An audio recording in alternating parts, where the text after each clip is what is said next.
Profe, ¿usted es la que acepta en la reunión? No, no. Ah, bueno, estaba una amiga intentando entrar.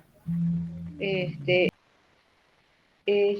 ustedes ya han visto en la clase pasada la primera parte del sistema respiratorio, se han visto todo lo que es la mecánica respiratoria y han llegado hasta el punto donde se producía el intercambio gaseoso entre los alvéolos y la sangre. Es así, ¿verdad? Sí. Bueno. Entonces ahora nosotros vamos a continuar con la clase y con esta clase nosotros terminamos el tema del sistema respiratorio. Simplemente para ubicarlos voy a poner un párrafito en donde se mencionan las funciones que tiene este sistema respiratorio. La que más conocen, la más importante o la principal, es justamente esta, la que ustedes en parte han visto en la clase pasada, que es la de proveer a las células del oxígeno. Ese oxígeno es tomado del aire de nuestro medio ambiente, o sea, del aire atmosférico, y cuando ese oxígeno es utilizado por las células, porque lo requieren para todos sus procesos vitales, van a tener como un producto final el dióxido de carbono. El dióxido de carbono es uno de los gases que es tóxico, que no se los puede, digamos, mantener en el organismo y por lo tanto se lo debe eliminar. El sistema respiratorio tiene esa función, la de tomar el oxígeno del aire para proveer a las células de este compuesto tan importante y eliminar el dióxido de carbono. Pero no solamente esa es la función que realiza el sistema respiratorio, sino que hay otras funciones, como por ejemplo la de regular la homeostasis corporal. ¿A qué se refiere esto de la homeostasis corporal? En que el dióxido de carbono, que ha sido formado en unión con el agua, recuerden el agua es uno de los componentes principales de nuestro organismo, al unirse con el agua va a dar lugar a la formación del ácido carbónico, que es un ácido inestable, se disocia en protón y bicarbonato. Ese protón, a medida que se produce mayor cantidad de dióxido, mayor va a ser la producción de protón, eso va a llevar entonces a una disminución del pH. El sistema respiratorio también, van a ver ustedes más adelante en la clase, está muy relacionado a la eliminación del dióxido y con ello la disminución de los protones y con ello también a volver al pH a sus condiciones fisiológicas o a los niveles que son considerados fisiológicos.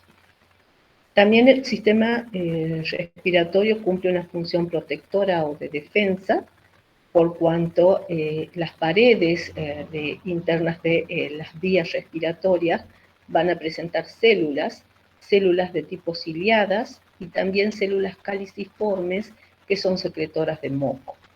Si con el aire inspirado ingresa alguna partícula que puede ser nociva o que puede llegar a ser tóxica, esa sustancia pegajosa, ese moco, la va a retener y luego el movimiento de las cilias, de estas células que se encuentran también tapizando la mucosa de las vías respiratorias, las cilias se mueven hacia arriba, con lo cual entonces este compuesto o esta parte de moco conteniendo estas partículas tóxicas van a llegar hacia la faringe y de ahí, bueno, se las puede o eliminar o bien deglutir. Es muy importante también para la fonación, porque el movimiento del aire lo que va a hacer es provocar la vibración de las cuerdas vocales y al moverse o al vibrar las cuerdas vocales van a chocar con esa caja de resonancia que tenemos en nuestro organismo y eso permite entonces que se pueda escuchar los distintos tonos de nuestra voz e inclusive para el canto. Cumple también funciones metabólicas. Acá a este nivel se van a sintetizar sustancias que van a ser necesarias para el organismo. Y también van a cumplir funciones endocrinas. Dentro de estas funciones endocrinas vamos a tener síntesis, por ejemplo, de hormonas locales como prostaglandinas, pero también puede ser la síntesis de enzimas como la ECA, la enzima convertidora de angiotensina, que lleva al pasaje de angiotensina 1 en angiotensina 2 Y esta angiotensina 2, que es una hormona, tiene un efecto vasoconstrictor, pero también puede actuar o va a actuar estimulando a la corteza adrenal a la secreción de aldosterona. O sea que esta angiotensina 2 va a permitir liberación de aldosterona. De esa manera, en esa forma indirecta, el sistema respiratorio también participaría en la secreción de esa hormona. Nosotros en la clase esta nos vamos a referir a cómo se provee el oxígeno a las células y de qué manera se lo elimina el dióxido de carbono, y cómo el oxígeno que ingresa con el aire a nivel de los alveolos va a llegar hasta las células, y cómo este dióxido de carbono formado a nivel celular va a llegar hasta los alveolos para ser eliminado. Esa es la finalidad de nuestra clase de hoy. Entonces, si nosotros vemos esta función de las que yo les dije, la más importante, que es la función esta de proveer oxígeno y eliminar dióxido de carbono, vamos a ver que en esta función, que es la de la respiración, están involucrados varios procesos. Uno de ellos es la ventilación pulmonar o mecánica respiratoria. Si nosotros hablamos de mecánica respiratoria, estamos hablando de ventilación pulmonar.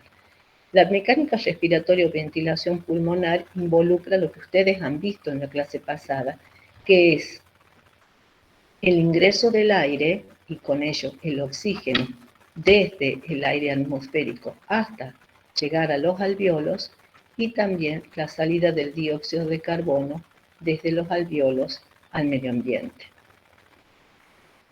Este ingreso de aire y salida es lo que se realiza a través de estos dos procesos que involucran a la mecánica respiratoria, que es la inspiración, que involucra el ingreso del aire, y la expiración, que es la salida del aire desde los alveolos. El otro paso es el intercambio de gases alveolo-capilar.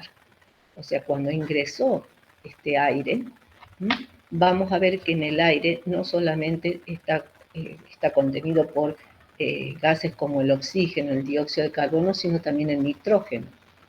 Pero la presión parcial de este gas es mayor, del oxígeno, es mayor a nivel alveolar, y por eso entonces va a poder intercambiarse con la sangre. Va a pasar el oxígeno desde el alveolo hacia la sangre. A la inversa, el dióxido de carbono, que está en la presión parcial, es mayor a nivel de la sangre venosa con respecto a la que se encuentra en el alveolo, va a determinar entonces el pasaje del dióxido hacia el alveolo, y de ahí se lo va a eliminar por la expiración. Este pasaje de estos gases simplemente se hace por diferencia de presión. Esto involucra entonces, se trata simplemente de una difusión, porque lo hace en favor de un gradiente de presión. Mayor presión parcial de oxígeno en el alveolo que el de la sangre, entonces va a difundir. Mayor presión parcial de dióxido en la sangre venosa, va a pasar al alveolo. El nitrógeno, que está también contenido en el aire inspirado, ese nitrógeno no se intercambia simplemente porque no hay gradientes, porque nosotros no utilizamos nitrógeno para nuestras funciones. Entonces el nitrógeno entra y sale sin ningún tipo de modificación. Este intercambio, que también lo han visto en la clase pasada, se va a realizar atravesando las células, ¿no es cierto?, los neumocitos, que son los que van a tapizar la pared del alveolo. Después tenemos la membrana basal y después tenemos el endotelio del capilar. Estos serían los tres componentes que van a formar parte de esa barrera de difusión o barrera de intercambio gaseoso. Eso también ustedes lo han visto en la clase pasada. Una vez que el oxígeno entonces difundió e ingresó a la circulación, vamos a ver de qué manera él llega hasta los tejidos. Ese transporte de oxígeno lo va a hacer a través de la sangre. La sangre es la encargada de transportar el oxígeno desde una vez que ha difundido entre el alveolo y el capilar, que están rodeando los alvéolos, ingresa a la circulación y por circulación llega hacia los tejidos. Y el dióxido de carbono formado en el metabolismo o en la respiración celular va a pasar hacia la sangre y también por sangre va a llegar hasta los pulmones a nivel alveolar y ahí va a ser eliminado posteriormente hacia la atmósfera. Ese oxígeno, el otro paso lo constituye a estos gases como a nivel de las células, cómo van a llegar. El oxígeno llega por sangre y también por diferencias de presión va a difundir el oxígeno que está en una mayor presión parcial en sangre arterial, va a difundir a las células. Las células lo utilizan en sus procesos metabólicos y generan dióxido de carbono. Ese dióxido de carbono va aumentando, la presión parcial del dióxido es mayor a nivel de los tejidos y eso determina su pasaje a la circulación, porque en circulación esta es menor o está disminuida esa presión parcial. O sea que siempre el pasaje de los gases se hace por difusión, simplemente llevados por este gradiente de presión. Todos estos pasos son lo que constituyen la respiración. O sea, de esa manera el sistema respiratorio provee de oxígeno a las células y permite la eliminación del dióxido de carbono. Nosotros en esta clase nos vamos a referir en esta parte a cómo se produce ese transporte de gases. Viene en sangre, pero vamos a ver de qué manera en sangre el oxígeno es transportado hasta las células y el dióxido de carbono formado en las células es transportado hacia los pulmones. Esto es lo que vamos a ver ahora. Y en este proceso de transporte van a estar involucrados el sistema respiratorio, de hecho, por cuanto es acá por donde va a ingresar el oxígeno y va a salir el dióxido, pero también está involucrado el sistema cardiovascular, porque esto implica que se va a llevar a cabo a través de la sangre, y hablamos de cardiovascular porque el corazón es la bomba que va a impulsar esa sangre, y está involucrado también el sistema hematopoyético, porque una parte de estos gases va a circular disuelto en el plasma, pero también es importante el transporte que lo realizan a nivel de los eritrocitos. Por eso es que hablamos de que también está involucrado el sistema hematopoyético. ¿Vamos bien hasta acá? Hola, sí, chicos. profe. ¿Estamos bien? ¿Hay alguna pregunta hasta acá? No. Bien. Seguimos entonces.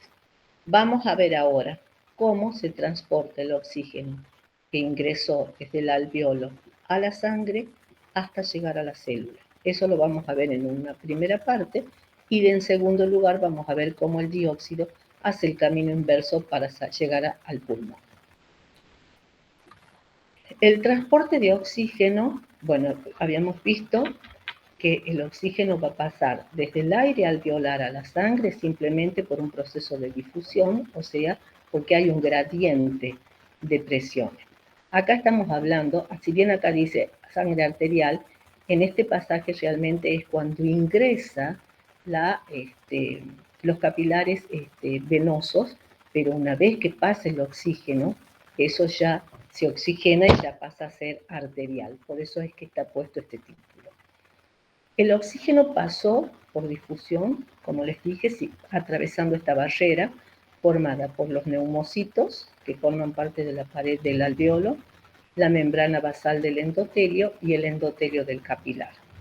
Es muy rápido este pasaje por esta gran diferencia de presión, porque la presión a nivel del alveolo del oxígeno es de 100 milímetros de mercurio, mientras que la presión a nivel del capilar venoso, en este caso, es tan solo de 40 milímetros de mercurio.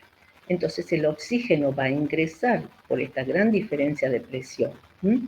Por otro lado, este pasaje también es importante porque los capilares sanguíneos están en un íntimo contacto con las paredes alveolares. Entonces, a su vez, los alveolos están sumamente irrigados. Entonces, esto hace que este oxígeno pase muy rápidamente y se oxigene la sangre cuando pasa por o está en contacto con estos alveolos. El oxígeno ingresa al capilar y se va a disolver en el plasma. Entonces, pero inmediatamente este oxígeno disuelto en el plasma pasa al eritrocito. Al pasar al eritrocito, el oxígeno se une a la hemoglobina. Entonces va a dar lugar a la formación de la oxihemoglobina. Cuando el oxígeno pasa al eritrocito, genera acá un desequilibrio entre el oxígeno alveolar y el oxígeno del plasma. Por lo tanto, eso hace que entre más y más y más oxígeno. Pero a medida que ingresa el oxígeno al plasma, pasa directamente al eritrocito y se une con la hemoglobina. Es así, entonces vamos a ver primero qué es la hemoglobina. Esto es un repaso porque ustedes ya lo han visto en biológica. La hemoglobina es esta proteína formada por 4 subunidades de globinas, 2 globinas alfa y 2 globinas beta, que ellas tienen asociadas con ellas, ¿no es cierto?, a 4 grupos M. Estos grupos M están formados por hierro al estado ferroso y por un anillo porfirínico. Así se forma este grupo M. Este oxígeno que ingresó al eritrocito se va a unir al hierro, pero no lo va a oxidar, sino que lo va a oxigenar. Por lo tanto, el hierro sigue estando al estado ferroso. Cuando ingresa una molécula de oxígeno, se va a unir a uno de estos grupos M. Entonces, al unirse a uno de estos grupos, al hierro de uno de los grupos M, esto determina o hace como un feedback positivo que hace que otro oxígeno pueda entrar y que otro oxígeno ingrese. O sea que es por eso muy rápido esta oxigenación de la sangre. Y así sucesivamente hasta que se ocupen los 4 hierros que forman parte de la molécula de hemoglobina. Entonces, en cada molécula de hemoglobina van a transportar 4 moléculas de oxígeno. El contenido, entonces, que va a tener de oxígeno en la sangre va a depender, entonces, también de la concentración de hemoglobina. Normalmente 15 gramos de hemoglobina están contenidos en 100 mililitros de sangre. Por lo tanto, si multiplicamos, si 15 gramos de hemoglobina van a transportar una cierta cantidad de oxígeno, vamos a ver que estos 100 mililitros de sangre van a llevar aproximadamente unos 20 mililitros de oxígeno. O sea que si la persona tiene niveles normales de hemoglobina, van a tener 20 mililitros de oxígeno en 100 mililitros de sangre.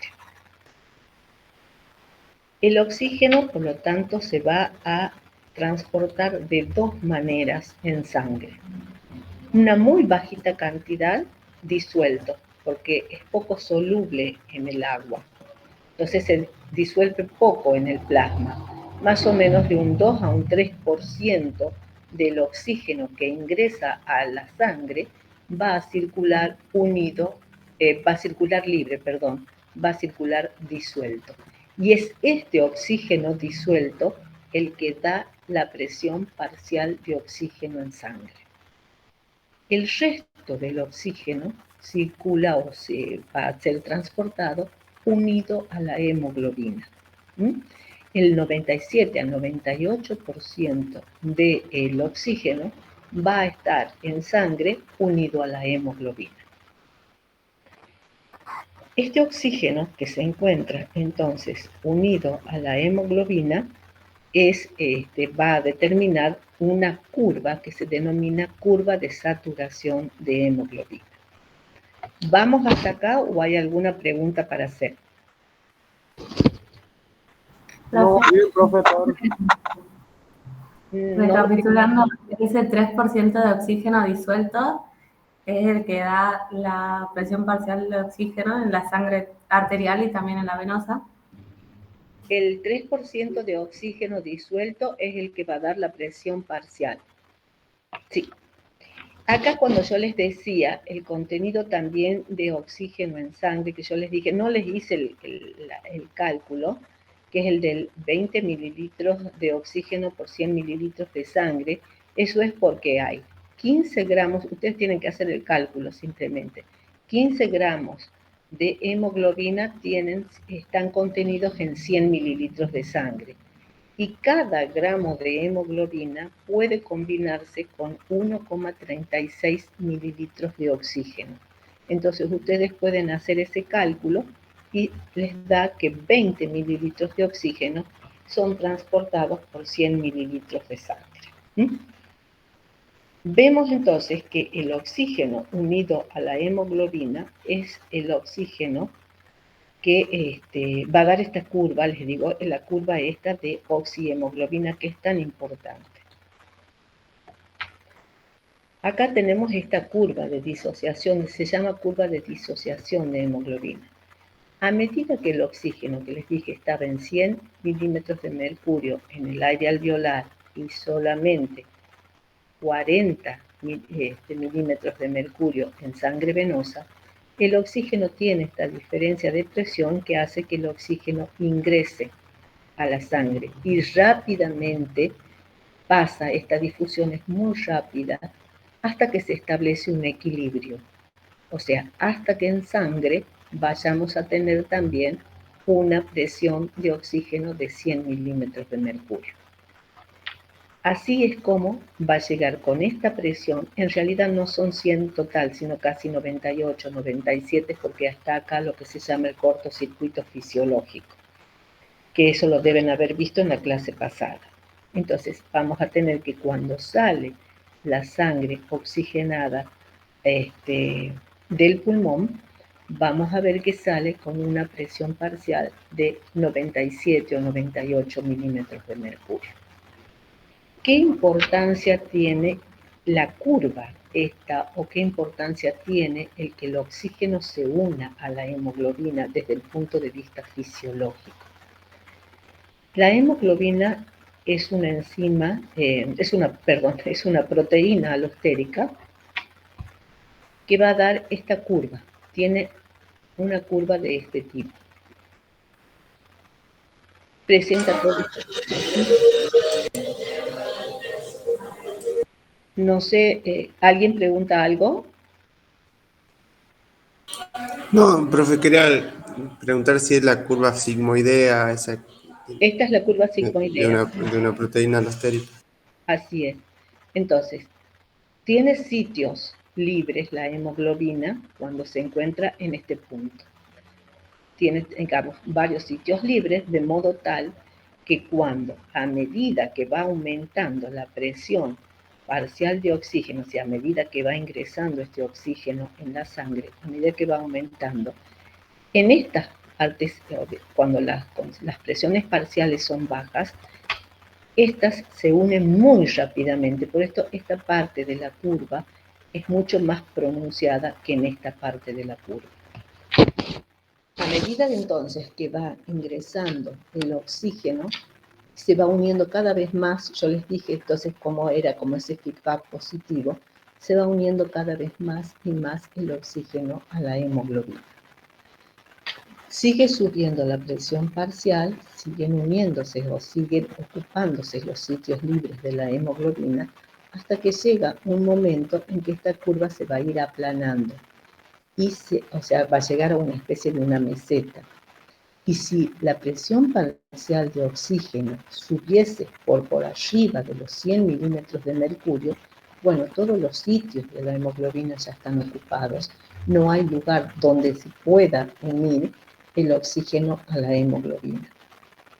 Entonces ahí sí que va a dar como una especie de una curva plana, porque no tiene más sitios para unirse. Ya están todos los sitios ocupados. Cuando llegamos a este punto, nosotros decimos que la hemoglobina está saturada en un 100%. O sea que esta curva representa el porciento de saturación de la hemoglobina con oxígeno en función de la presión parcial del oxígeno en sangre.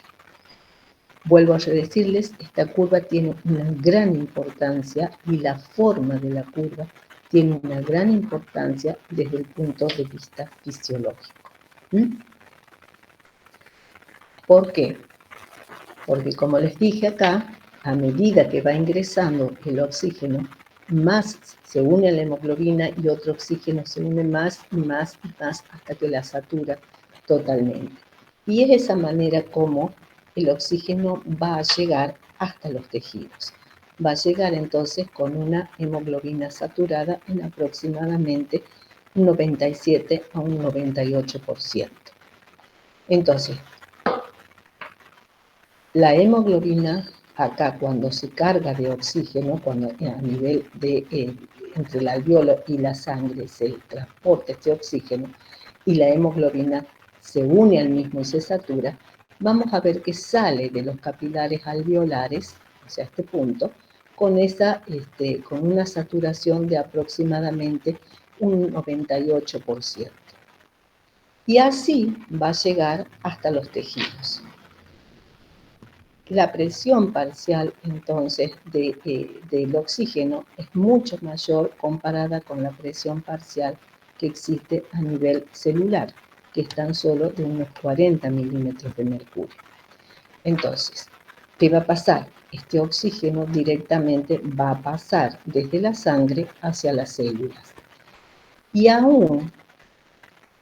este pasaje se va a seguir sucediendo hasta que se produzca también ese equilibrio. Entonces, si nosotros llegamos hasta el pasaje a las células, va a hacer que este oxígeno sea liberado de la hemoglobina, porque dicho, la hemoglobina está oxigenada. Entonces, la hemoglobina lo va a ceder a este oxígeno. Si la presión parcial de oxígeno a nivel del tejido es de 40 milímetros de mercurio, vamos a ver que aún a ese nivel, vamos a ver que la hemoglobina está saturada prácticamente en un 78% con oxígeno. ¿Esto qué quiere decir o cuál es la importancia? Que si bien la hemoglobina va cediendo el oxígeno para que éste pueda pasar hacia el tejido, aun cuando la hemoglobina se libera de oxígeno, quita o se saca el oxígeno, digamos, de sí misma, aun cuando lleguemos a este nivel en los tejidos, vamos a ver que la hemoglobina sigue transportando un gran porcentaje de oxígeno. Esto nos da una gran seguridad, porque si por X circunstancias las células requirieran de una mayor cantidad de oxígeno, la hemoglobina lo tiene ese factor de seguridad y lo tiene como para cederlo. Se puede bajar más todavía. De hecho, es mucho más poco probable cuando nosotros lleguemos a tener una presión parcial de oxígeno más o menos de 20 o de 30, que estaríamos ahí más o menos a este nivel, que sería lo que se llama una P50, o sería un 50% de hemoglobina saturada, pero eso prácticamente en condiciones fisiológicas no ocurre. O sea que toda esta franja, y miren aún cuánto de oxígeno sigue teniendo la hemoglobina para poder ceder. ¿Cómo pasa este oxígeno que está en circulación a la célula? El primero que va a pasar es el oxígeno disuelto. El que está disuelto en el plasma es el primero que va a difundir a la célula. Pero a medida que esto está difundiendo, se genera el desequilibrio entre el oxígeno disuelto y el oxígeno unido a la hemoglobina. Por lo tanto, lo que hace la hemoglobina es soltar oxígeno, y al soltar el oxígeno se disuelve y vuelve nuevamente a pasar a los tejidos. Y así sucesivamente hasta que se llega de vuelta a ese equilibrio. ¿Cuánto oxígeno o de qué va a depender el oxígeno que llegue a los tejidos? Va a depender de la cantidad de oxígeno que ingrese al pulmón. Y esto es lógico, porque si nosotros estamos en un lugar con una baja presión parcial de oxígeno, como sería, por ejemplo, cuando escalamos montañas, también nos va a costar muchísimo, como hay menos oxígeno, menos va a ingresar con el aire inspirado. Y lógicamente menos va a ingresar a la sangre. Va a depender de la calidad del intercambio alveolar, que eso lo deben haber visto en la clase pasada cuando han visto la difusión del oxígeno desde el alveolo a la sangre. Si esta barrera de difusión o si esta membrana de difusión o de intercambio está modificada por X circunstancias, como puede ser un engrosamiento o un edema, también el intercambio va a ser menor cantidad de oxígeno va a ingresar y de hecho también entonces menor va a llegar a los tejidos. Va a depender de la capacidad de transporte de oxígeno en sangre. O sea, ¿a qué nos referimos con esto? Fundamentalmente al hecho de que la hemoglobina tengamos en niveles adecuados de hemoglobina en circulación o que los sitios de la hemoglobina puedan aceptar oxígeno. ¿A qué me refiero con esto? En el caso, por ejemplo, de que haya una disminución de concentración de hemoglobina en sangre, como sería, por ejemplo, en el caso de las anemias, también entonces disminuiría el aporte de oxígeno a los tejidos. Y también va a depender del flujo de sangre en el tejido, porque si por alguna isquemia o se rota un vaso o hay una obstrucción de alguno de los vasos, la sangre no llega al tejido, lógicamente tampoco va a haber un buen aporte de oxígeno porque el oxígeno se transporta en sangre para que pueda llegar a las células. Cuando este oxígeno, esta sangre oxigenada llega a nivel tisular, yo les dije que primero va a difundir el oxígeno disuelto, pero después la hemoglobina va a empezar a ceder el oxígeno que traía consigo. Existen factores que van a favorecer a que la hemoglobina pueda soltar o pueda liberar ese oxígeno para que el oxígeno pueda ingresar a la célula. ¿Qué es lo que estaba explicándoles acá? ¿Cuáles van a ser estos factores? Estos factores van a ser la baja presión parcial de oxígeno a nivel de las células, porque lógicamente la presión parcial de oxígeno es de 40 milímetros de mercurio, si comparamos con la de la sangre, que es de aproximadamente 97 a 100 milímetros de mercurio. ¿Y por qué es esto? Simplemente porque las células lo están utilizando el oxígeno en sus distintos procesos vitales. También va a depender de que va a favorecer esta liberación el incremento en la presión parcial de dióxido. La célula utiliza oxígeno, pero está generando dióxido. Entonces, ese dióxido aumenta la presión parcial y ese aumento de presión parcial de dióxido también hace que la hemoglobina pueda liberar el oxígeno.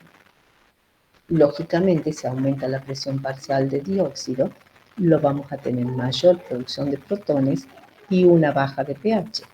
Estos dos compuestos también van a influir de modo tal que la hemoglobina pueda liberar oxígeno. Y eso está mostrado en estas gráficas. En estas gráficas, si ven la curva roja, está marcando lo que sería lo normal. Pero si esta presión parcial de dióxido aumenta, la curva de la oxihemoglobina se desplaza a la derecha y eso quiere decir que lo va a ceder. Lo mismo ocurre si aumenta la presión parcial de dióxido, de hecho aumenta también la producción de protones y provoca disminución de pH. Esta disminución de pH es la que también va a favorecer a que la curva se desplace hacia la derecha y el desplazarla a la derecha significa que la hemoglobina va a ceder ese oxígeno. Este aumento en la presión parcial del dióxido, que va a favorecer la liberación del oxígeno por parte de la hemoglobina, es lo que se conoce con el nombre de efecto Bohr. Y ese efecto Bohr va a ocurrir a nivel de los tejidos. O sea, el efecto Bohr determina que el aumento de la presión parcial de dióxido sea uno de los responsables de que la hemoglobina pueda ceder o pueda liberar oxígeno. El monóxido de carbono, eso lo hace el dióxido, pero hay otros componentes como el monóxido de carbono, por ejemplo. El monóxido de carbono es un producto que viene de una combustión mala, de una no correcta combustión, como ocurre normalmente cuando en algunas se pone, por ejemplo, un brasero y no hay también una buena combustión de las brasas estas y hay liberación de monóxido. Esto va a producir lo que se llama la hipoxia tisular, porque el monóxido tiene la particularidad de unirse a los sitios de la hemoglobina. Entonces, si este monóxido se une a esos sitios de hemoglobina, el oxígeno no se puede unir. Entonces, la hemoglobina trae muy poco oxígeno y va a producir entonces lo que se llama la hipoxia. En caso de que el organismo requiera, como pueden ser, por ejemplo, en unos ejercicios intensos, se requiera de mayor aporte de oxígeno, bueno, también se van a sintetizar en los eritrocitos un compuesto que se llama 2,3-bisfosfoglicerato. Este 2,3-bisfosfoglicerato aumenta entonces también su producción y este también es uno de los compuestos que va a favorecer la liberación del oxígeno de la hemoglobina. O sea, son todos factores que van a favorecer que ese oxígeno que viene en su mayor proporción unido a la hemoglobina pueda ser cedido, pueda ser liberado.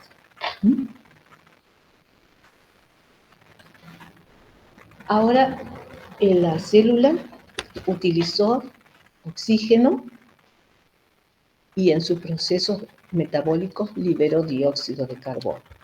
De hecho, entonces, la presión parcial del dióxido de carbono es mayor a nivel de los tejidos comparado con lo de la sangre arterial, en donde en la sangre arterial la presión parcial del dióxido es de 40 milímetros de mercurio. Esto determina entonces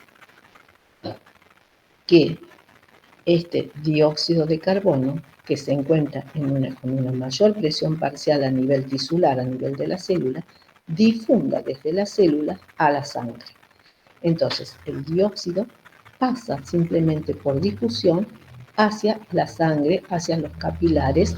A medida que van cediendo el oxígeno, se va disminuyendo este oxígeno en sangre y pasa de ser arterial a sangre venosa. Entonces, aumenta la proporción de dióxido de carbono a nivel de los capilares y es así como va hasta que se establece ese equilibrio de 46 milímetros de mercurio y de esta manera va a llegar con esa presión parcial hasta el pulmón. ¿Qué pasa con ese dióxido que ingresa a la sangre?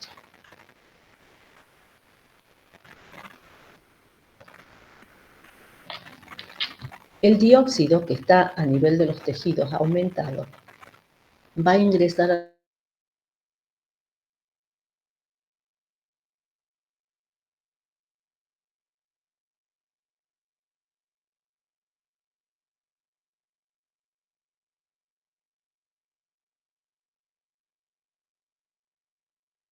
sobre el oxígeno. El oxígeno era más o menos entre un 2 a un 3%, en el caso del dióxido es de aproximadamente un 7%.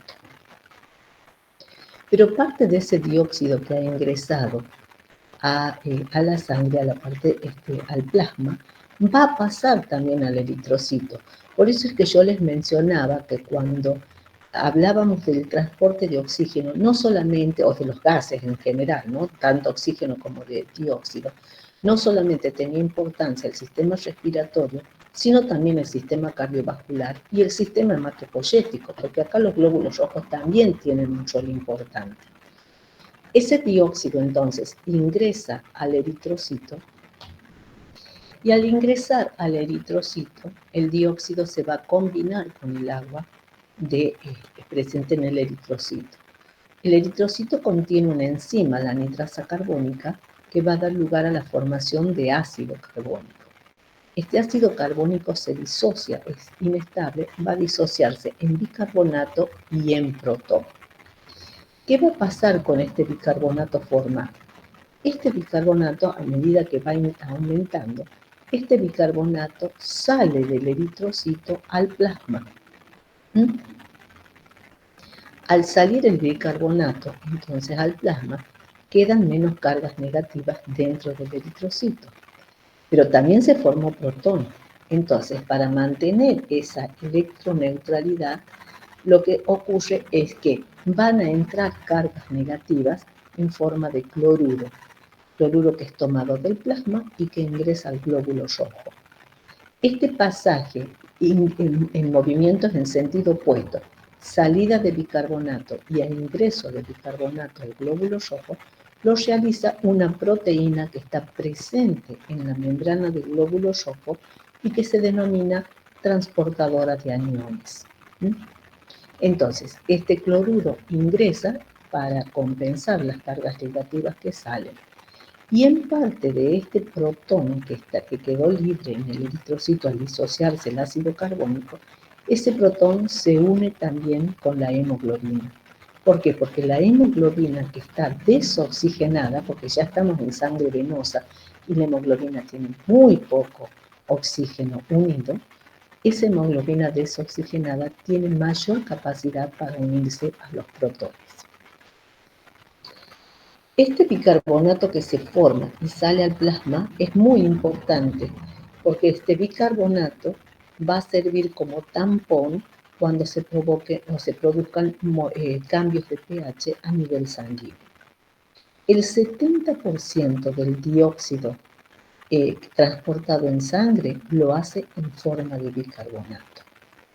Y hay otra porción del dióxido de carbono que también se puede unir a la hemoglobina a través de sus grupos aminos, formando lo que se llama la carbamina hemoglobina. Entonces, hay 3 formas de transportar el dióxido de carbono en sangre. 7% disuelto, 70% como bicarbonato y un 23% como compuestos carbamínicos, que no solamente se une a la hemoglobina, sino también puede unirse a algunas otras proteínas que se encuentran en el glóbulo rojo. Entonces, estas son las 3 formas por las cuales el dióxido se va a transportar en sangre para llegar a los pulmones. A ver qué tengo acá. A ver, veamos en esto. Entonces, cuando el dióxido llega hasta el pulmón, así va a llegar el dióxido con 46 milímetros de mercurio hasta el pulmón y está en contacto con los alvéolos, para ser liberado, como hay una diferencia de presión, a nivel alveolar la presión del dióxido es de 40 milímetros de mercurio, mientras que en sangre es 46, se genera esta diferencia de presión que determina que el dióxido pase desde la sangre a el alveolo. El primero que pasa, así como el oxígeno, el primero que pasa es el dióxido disuelto. Pasa este dióxido disuelto hacia el alveolo. Esto genera también ese desequilibrio entre el plasma y el unido o el que se va transportando por el eritrocito. Entonces, la de los compuestos carbamínicos también se liberan. Y por otro lado, ahora, a nivel del pulmón, el bicarbonato que estaba transportado en plasma, ingresa ahora, hace todo el camino inverso. Ingresa al eritrocito a la vez que sale el cloruro. Este bicarbonato va a unirse con el protón que ahora, como la hemoglobina se está oxigenando, al oxigenarse la hemoglobina, porque estamos a este nivel, al oxigenarse la hemoglobina, pierde afinidad con el protón. Entonces, el bicarbonato más el protón van a dar lugar a la formación de ácido carbónico. La anhidrasa carbónica acá hace un camino inverso, va a disociar al ácido carbónico en agua y en dióxido, y este dióxido es el que va a salir al plasma y del plasma va a difundir hacia el alveolo. De esta manera, entonces, el dióxido se va soltando y va a ser liberado entonces hacia el aire alveolar. Vamos a ver entonces que esta unión, así como la hemoglobina podía ceder el oxígeno dependiendo de la presión parcial de dióxido, así también la hemoglobina puede ceder dióxido, o ese dióxido que está en el eritrocito va a depender de la presión parcial de oxígeno.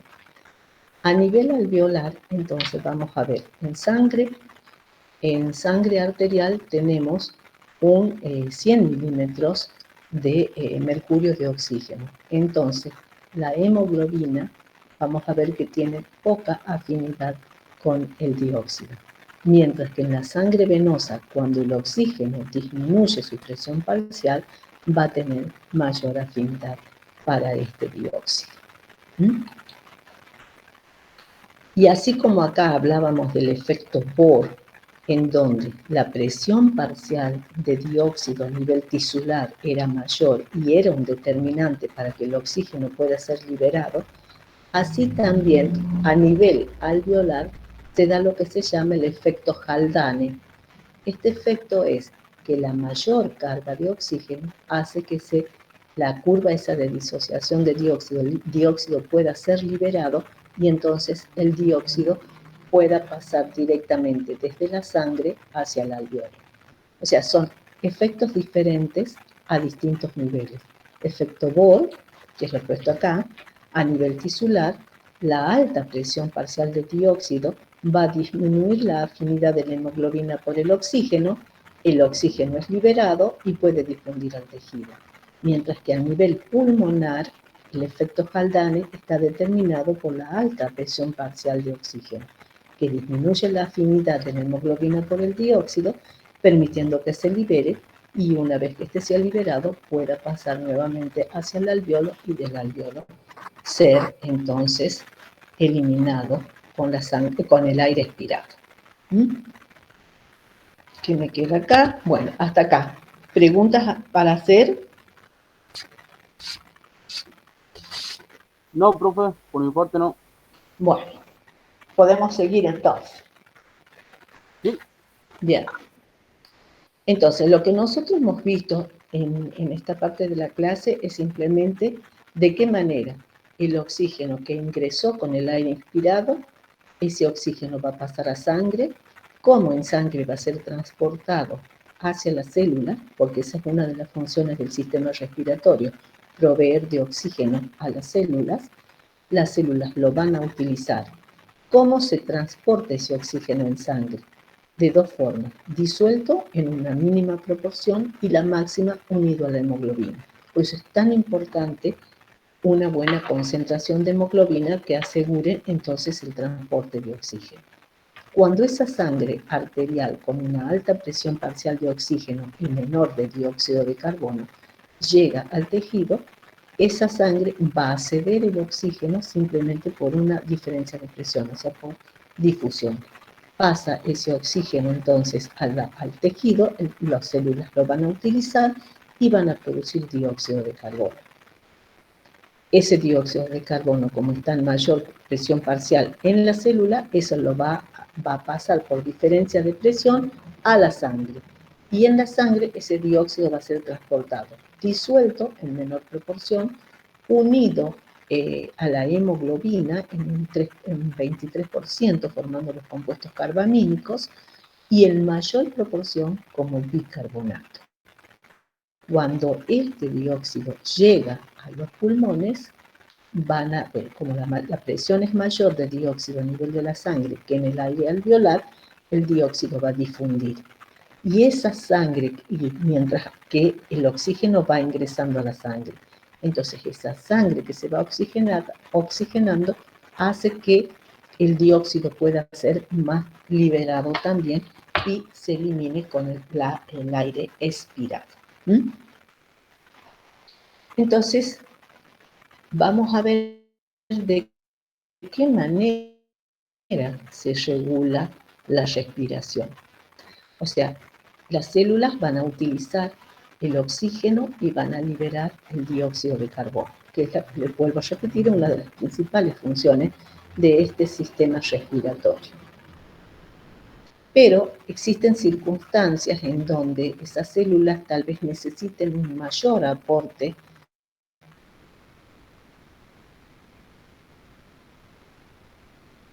de oxígeno o necesiten de una mayor liberación de dióxido de carbono, dependiendo de la situación, y pueda de alguna manera controlar o regular para asegurar entonces que hay un buen... Ese control o esa regulación de la respiración puede estar a cargo del sistema nervioso, y por eso hablamos de una regulación nerviosa, pero también ese control puede estar dado por una serie de sustancias químicas, a través de lo que llamamos la regulación química. Primero vamos a hablar de la regulación nerviosa y luego vamos a hablar de la regulación química. El control nervioso de la respiración, estamos hablando del ingreso y la salida del aire, o sea, estamos hablando de la ventilación pulmonar. ¿Qué es lo que ustedes están teniendo en este momento mientras están escuchando la clase? Ustedes están respirando. ¿Y quién controla esa ventilación pulmonar? Esa ventilación pulmonar está controlada desde el punto de vista nervioso por estructuras o por componentes que no forman parte del sistema respiratorio. ¿Cómo se hace esa regulación nerviosa? Hasta este momento sigue siendo motivo de estudios. No está muy bien definido cómo se lleva a cabo ese control. Realmente los datos que se tienen provienen en realidad de una serie de experimentos realizados con animales, o bien viendo qué manifiestan los pacientes cuando han sufrido algún accidente y tienen, por ejemplo, desconexiones a diferentes niveles de este sistema nervioso.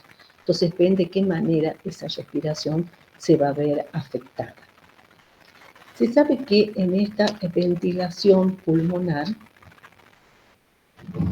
intervienen grupos de neuronas que tampoco tienen una localización muy bien definida. Grupos de neuronas que se van a encontrar en lo que se llama la formación reticular del tallo encefálico, a nivel del bulbo, a nivel de la protuberancia. Estas neuronas son las que están involucradas en lo que se llama el control rítmico o automático de la respiración, o sea, en el control de la respiración que ustedes están teniendo ahora, en este momento.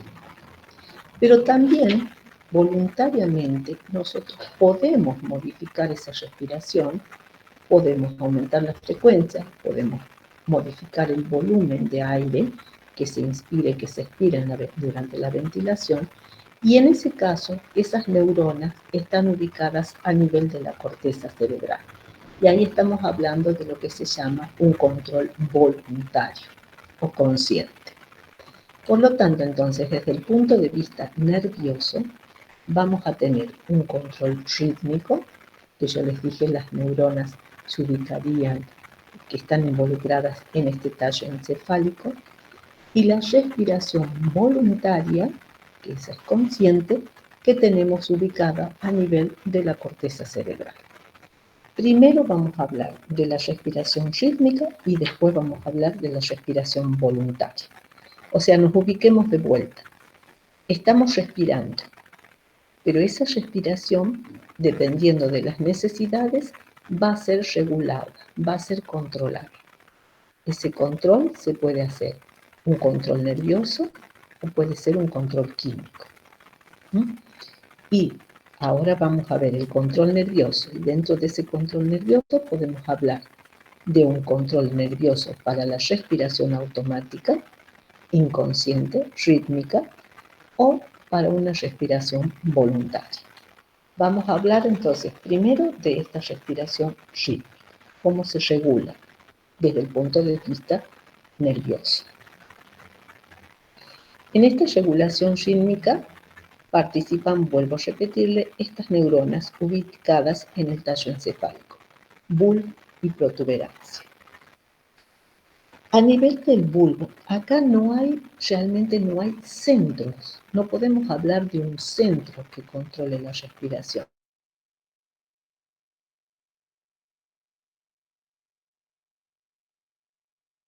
Están todas juntitas, sino que formando un centro, sino que pueden estar muy dispersas entre ellas, formando redes complejas. Las neuronas que se ubican en esta área dorsal están involucradas en lo que se llama, están involucradas en la inspiración de una respiración normal. La inspiración, o sea, el ingreso del aire, está controlado por estas neuronas bulbares que se encuentran en el área dorsal. También a nivel bulbar vamos a encontrar un área ventral, de neuronas ubicadas en esta zona, pero ellas están realmente involucradas en una respiración forzada.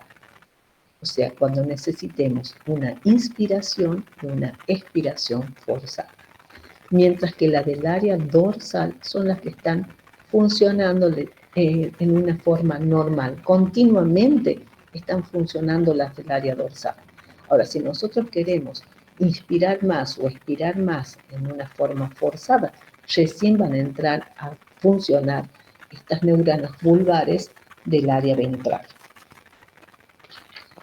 Estas neuronas del área vulvar pueden ser afectadas por neuronas que se encuentran a nivel de la protuberancia, a neuronas que están en lo que se llama el centro neumotáxico, que está a nivel de la protuberancia, en la parte alta de la protuberancia, y también tenemos en la parte baja de la protuberancia lo que se llama el centro apnéutico o apnéusico, que les he puesto con signo de preguntas porque no se sabe si en el hombre existe o no.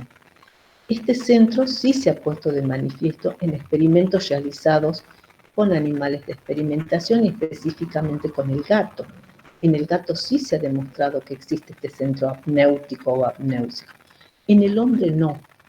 Pero, sin embargo, aparentemente, por una serie de estudios, sí existiría también en el hombre.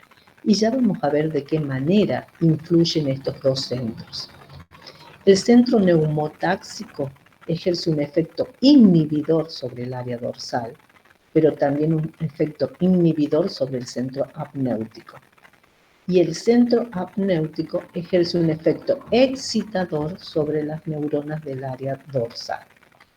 Si lo vemos acá, entonces tenemos área dorsal, neuronas del área dorsal, involucradas en una inspiración normal, las neuronas del área ventral en una respiración forzada, inspiración y expiración, el centro neumotáxico en la parte superior de la protuberancia, que ejerce un efecto inhibitorio sobre el área dorsal, mientras que el centro apnéutico ejerce un efecto excitador sobre las neuronas del área dorsal. Pero el neumotáxico no solamente llega hasta las neuronas del área dorsal, sino también puede ejercer un efecto inhibidor sobre el centro apnéutico. Veamos cómo funcionan entonces. Vamos a ver cómo funciona en una inspiración normal, que es lo que genera una respiración normal, las neuronas del área dorsal. Estas neuronas del área dorsal, yo les dije, están dispersas, pero podemos decir que están prácticamente formando parte también de lo que es el núcleo del tracto solitario. Todo a nivel vulvar. En esta área dorsal existen unas neuronas que tienen la particularidad de autoexcitarse. O sea, son neuronas que se comportarían de una manera similar a lo que ustedes ya han visto, que los que serían, por supuesto que no son neuronas, son células musculares, las que formarían parte del nodo sinoauricular en el corazón. O sea, son neuronas que se autoexcitan, son neuronas que tienen estas del área dorsal, son neuronas que tienen un potencial de membrana en reposo que es inestable. Y por lo tanto, ese potencial de membrana en reposo, al ser inestable, entonces va a comenzar a perder electronegatividad o a ganar electropositividad, como le quieran decir ustedes, hasta llegar al umbral y generar su propio impulso, generar su propio potencial de acción. Este grupo de estas neuronas que se pueden autoexcitar son un grupo que se encuentran en un lugar que se conoce con el nombre de complejo Prepotzinger. Estas neuronas del complejo Prepotzinger, les dije, tienen esta particularidad de tener ese potencial de membrana en reposo inestable y por lo tanto entonces ellas se van a empezar a despolarizar. Se despolarizan a lo mejor 2 o 3 de estas neuronas de este complejo, que ya les digo forman una red muy intrincada, y estas a su vez van a excitar a otras que están en el complejo, y estos van a excitar a otras y a otras y a otras. Así sucesivamente van a excitarse estas neuronas de este complejo.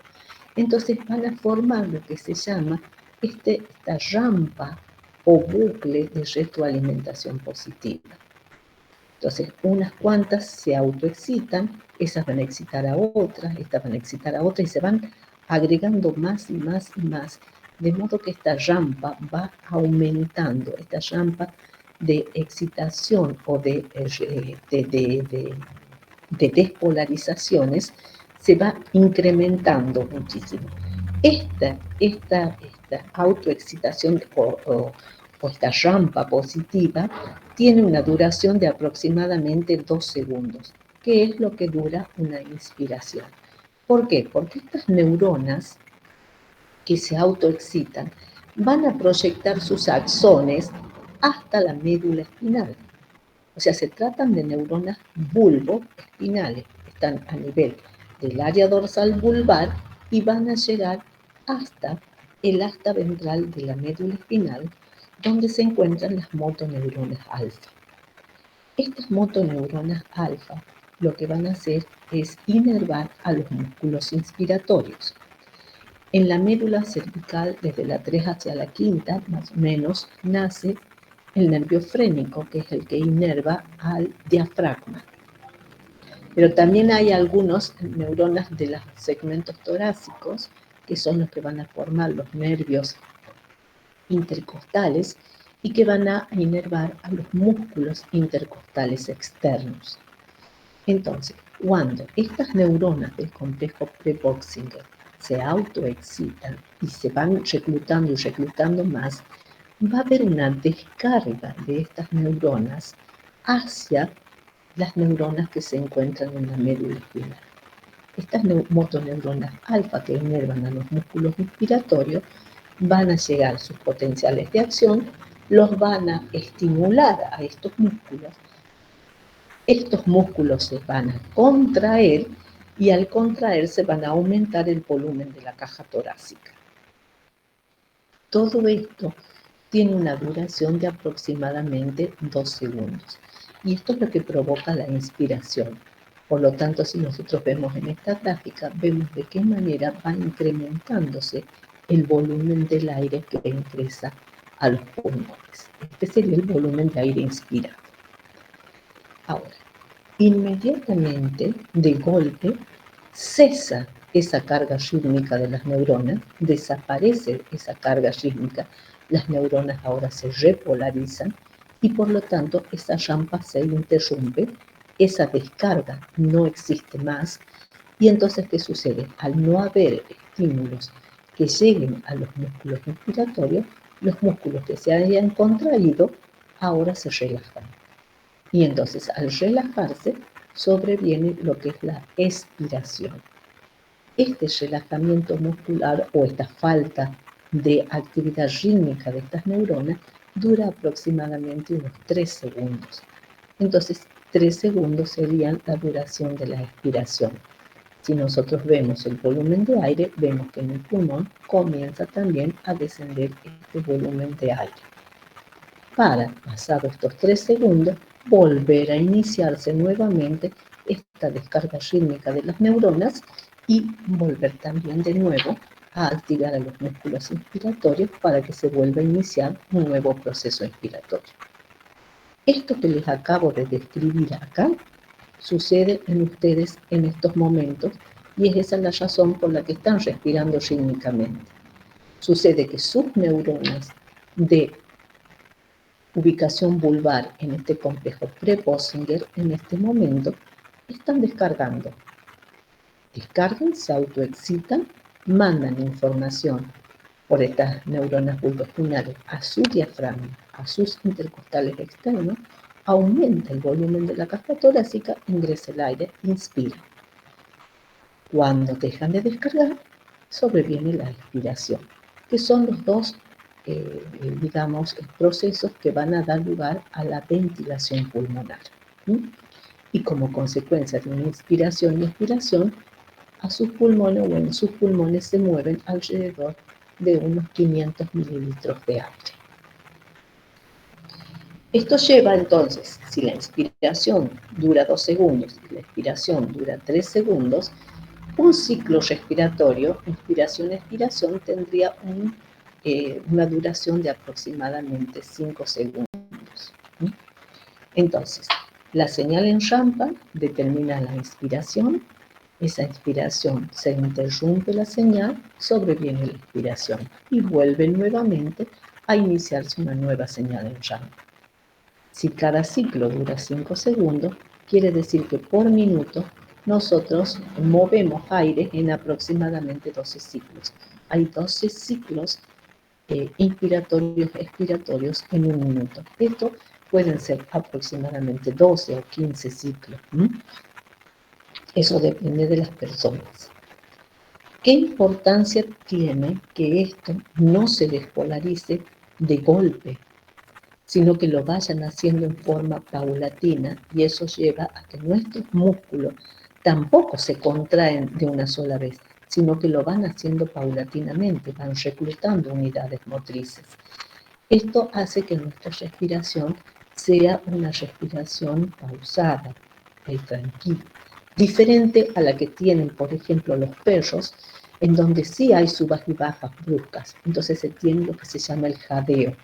El jadeo es característico de los perros. Nosotros no tenemos respiración en forma de jadeo, sino que esto se hace en una forma pausada, paulatina.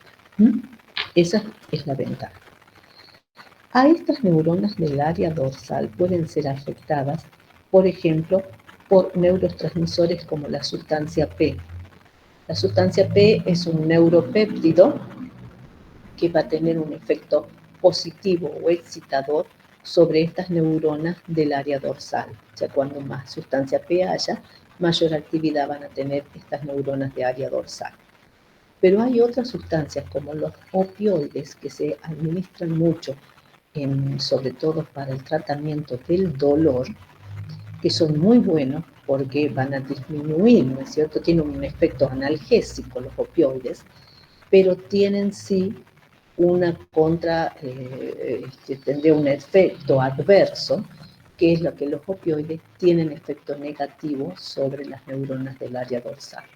O sea que si se administran solamente opioides, el médico tendrá que saber en qué concentración lo va a dar para que se pueda dar el efecto analgésico, pero que no produzca inhibición de estas neuronas, porque si las inhibe dejamos de respirar. Para eso es que se ha visto también que la serotonina va a producir, se ha visto que hay en estas neuronas del área dorsal hay receptores para serotonina. Pero ¿qué hacen esta serotonina? Esta serotonina lo que hace es inhibir el efecto inhibidor del opioide en el área dorsal.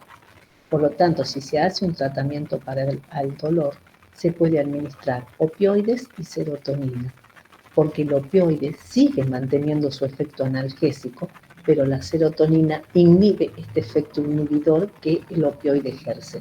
Entonces eso es bueno sobre todo para los farmacéuticos, tienen que conocer muy bien qué cosas o qué sustancias van a afectar a diferentes, ya sea órganos, si se trata de órganos o de neuronas en este caso, para hacer estas combinaciones que les va a permitir, por un lado, tener un efecto y por otro lado, con otra sustancia, inhibir el efecto que no quieren, ese efecto adverso.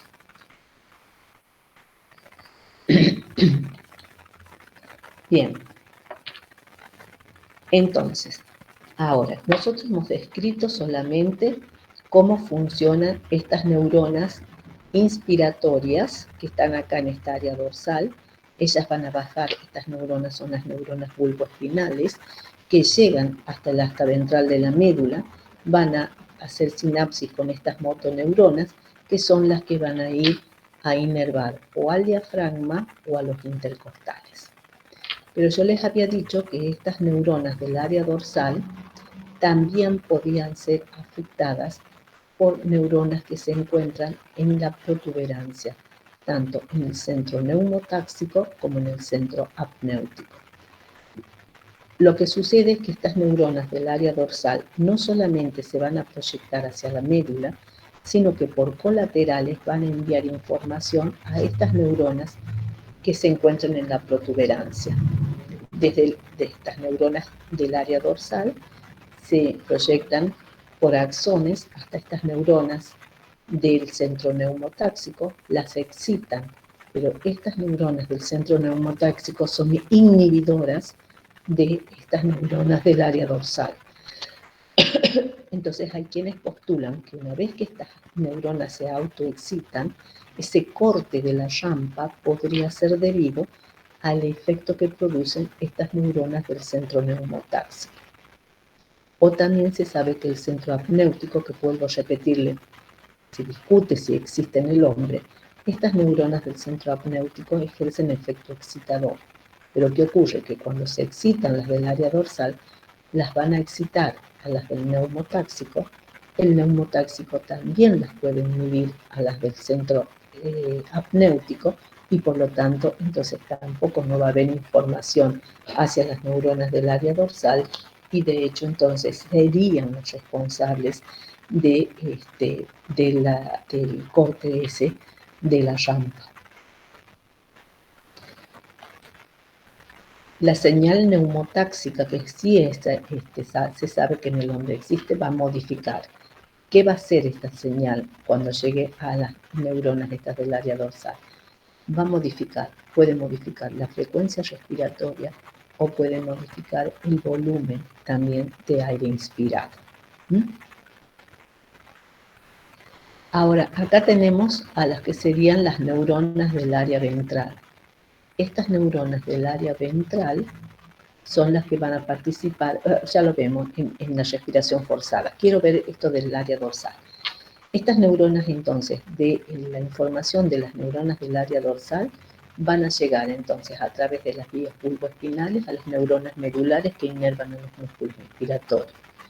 Y van a llegar al centro apnéutico, pero van a llegar, sí, al centro neumotáxico a través de estas colaterales. Y este centro neumotáxico lo que hace es inhibir a las neuronas del área dorsal. Si la señal neumotáxica es normal, la frecuencia respiratoria y el volumen respiratorio es el normal. Tendremos de 12 a 15 ciclos por minuto y se moverán alrededor de 500 mililitros de aire en cada movimiento respiratorio. Pero si esta señal del centro neumotáxico es muy intensa, o sea que la inhibe mucho las neuronas del área dorsal, como corta la rampa, la frecuencia esta va a corta la inspiración y entonces sobreviene más, o sea, se aumenta la frecuencia respiratoria. Viene la expiración, vuelve nueva inspiración, pero la corta y vuelve más la expiración. Y llegaremos a tener hasta 30 a 40 ciclos por minuto y el volumen de aire que se mueve, como esto es muy rápido, es bajo. Mientras que si la señal del centro neumotáxico es débil, la frecuencia respiratoria va a disminuir, porque si al ser débil, las neuronas del área dorsal siguen funcionando, una inspiración muy larga, una inspiración más corta, entonces la frecuencia va a disminuir, pudiendo llegar hasta 3 a 5 ciclos por minuto, y por lo tanto, como hay un tiempo mayor de inspiración, el volumen de aire corriente también es mayor. Amén de la información o amén de las proyecciones desde el centro neumotáxico hacia el área dorsal, también hay información que puede llegar a través del vago y del glosofaringio que van a afectar a estas neuronas del área dorsal, que pueden provenir de quimiorreceptores, de varoreceptores o de receptores pulmonares. De los quimiorreceptores y de receptores pulmonares ya lo vamos a ver más adelante, que pueden también hacer modificar la actividad de estas neuronas del área dorsal. Ahora, las neuronas del área ventral... Profe, ¿Sí? me queda una duda con el tema de la señal, porque la señal del centro neumotáxico, ¿Sí? si fuera intensa esa señal, ¿no debería disminuir la frecuencia de siglos? Y si No, porque lo que fuera débil, ¿la aumenta? Porque si es débil, la inspiración dura más, dura mucho más. ¿Entienden? Entonces, la expiración sigue durando 2 segundos, pero la inspiración se puede prolongar muchísimo. Entonces, si la inspiración, los ciclos, en vez de tener ciclos, supongamos, de que serían de 5 minutos, porque la inspiración es de 2 y la expiración es de 3, ahora si la inspiración durase, por ejemplo, unos 5 o 6 segundos, pero la expiración de 3, ahora vamos a tener ciclos que van a tener, por ejemplo, 9 segundos. Y si usted lo multiplica, vamos a tener menos. Creo haber hecho bien el cálculo, ¿o no? Sí, entendí. Sí, entendí. ¿Se puede? ¿Se entiende? Sí, Y el sí, volumen entendí. de aire corriente es mayor, porque al durar más la inspiración, tienen más tiempo para que ingrese el aire adentro de los pulmones también. ¿Mm? ¿Estamos? Sí, profe, gracias. Vamos a ver ahora lo de la respiración forzada, que se da. La respiración forzada se puede dar, por ejemplo, en el caso de un ejercicio intenso, que se necesite entonces tener un mayor aporte de oxígeno, y entonces ahí vamos a tener necesidad de aumentar tanto la inspiración como la expiración. Ustedes saben que en la respiración forzada van a intervenir músculos que se llaman los músculos accesorios. Entonces, las neuronas del área ventral van a recibir información que van a llevar a la activación de estas neuronas. Cuando estas, también por estas vías bulboespinal, van a llegar hasta las neuronas de la médula espinal, hacen sinapsis con ella, y estas van a inervar a los músculos inspiratorios accesorios o a los músculos expiratorios. Cuando se requiera de una inspiración y una expiración forzada, se van a activar estos dos tipos de músculos, ¿no es cierto?, los accesorios, los músculos expiratorios, pero cuando se activen los inspiratorios, se inhiben los expiratorios. O sea, hay una inervación recíproca ahí. Y cuando los expiratorios están activados, se inhiben los inspiratorios. Y de ese modo podemos nosotros mover o tener un mayor intercambio de aire, o sea, un mayor ingreso de aire y también una mayor salida de aire. ¿Mm? Ese sería el control involuntario en donde estas neuronas se ubican en lo que yo les comenté a nivel del tallo encefálico. Pero nosotros también voluntariamente podemos modificar la frecuencia respiratoria y podemos modificar el volumen respiratorio. Y ustedes lo pueden hacer en este momento como un ejercicio. Si quieren, dejen de respirar. Si quieren, aumenten la respiración. Si quieren, pueden también aumentar los volúmenes o modificar los volúmenes. Ese control nervioso está dado a nivel el centro está a nivel de la corteza. Las neuronas que nacen de la corteza pueden llegar directamente hacia las neuronas que se encuentran en la médula espinal. Y lo van a hacer a través de las vías córtico-espinales, que llegan entonces a las motoneuronas de la médula, y estas neuronas medulares van a inervar a los músculos respiratorios, modificando la ventilación. Ustedes pueden hacerlo como un ejercicio y decidir si quieren hacer una u otra cosa.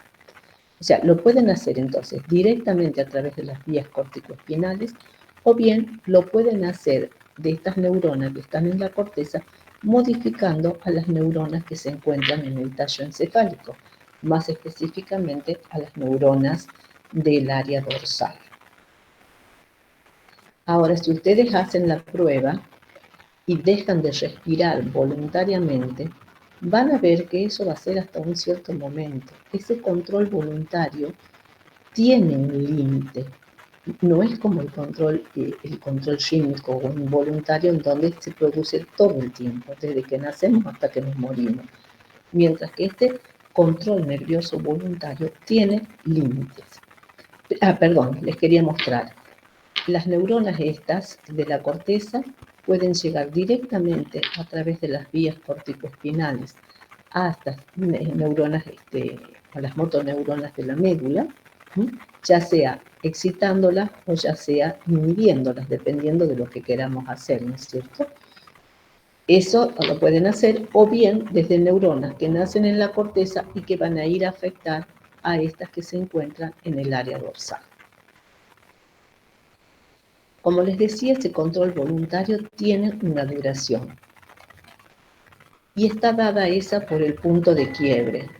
Si ustedes consideran, por ejemplo, que dejan de respirar, ustedes deciden dejar de respirar, van a ver que van a pasar unos minutos y van a volver nuevamente a respirar. ¿Por qué? Porque si dejan de respirar, sus células siguen activas, sus células siguen utilizando oxígeno. Por lo tanto, y si están no respirando, esta presión parcial de oxígeno va a ir disminuyendo paulatinamente mientras siga siendo usada, a la vez que se produce dióxido de carbono, porque ese es el producto final. Estos dos compuestos son los que van a ir a determinar este punto de quiebre y van a hacer que la respiración vuelva nuevamente a reiniciarse, o sea, vuelva de nuevo a activarse las neuronas del área dorsal. O sea que si ustedes quieren, digamos de alguna manera, dejar de vivir voluntariamente, dejando de respirar, no lo van a poder hacer nunca, porque este control no va a permanecer mucho tiempo. Va a permanecer un cierto tiempo y luego directamente vuelve nuevamente a ponerse en funcionamiento el control rítmico, que también es como una especie de digamos como un mecanismo protector o de seguridad que tiene nuestro organismo. ¿Para qué nos sirve ese control voluntario? Es también importante. O sea, ¿por qué? Porque nosotros podemos hiperventilar o hipoventilar. Las personas, por ejemplo, acá le he puesto un gráfico de un clavadista, habrán visto, sobre todo a nivel del Caribe, por ejemplo, mucha gente se gana el dinero tirándose desde peñascos, y al tirarse a una altura muy grande, se introducen mucho dentro del agua. O lo mismo lo que son que se ganan el dinero, estas personas que viven en islas muy cercanas al mar, en donde hay, por ejemplo, perlas. Estas perlas están en la profundidad de ese mar. Entonces ellos se ganan la vida cazando perlas. Estas personas saben cómo tienen que hacerlo. Si bien a lo mejor no saben del control rítmico, ni del control automático, ni nada de eso, pero sin embargo ellos saben que hiperventilando, o sea, aumentando la ventilación, van a tener un buen aporte de oxígeno que les permite a ellos introducirse un tiempo mayor que se introduciría una persona que no hiperventila o que no está entrenada. Entonces ellos se pueden zambullir dentro del agua, pueden permanecer un tiempo mayor que lo que sería cualquier otra persona.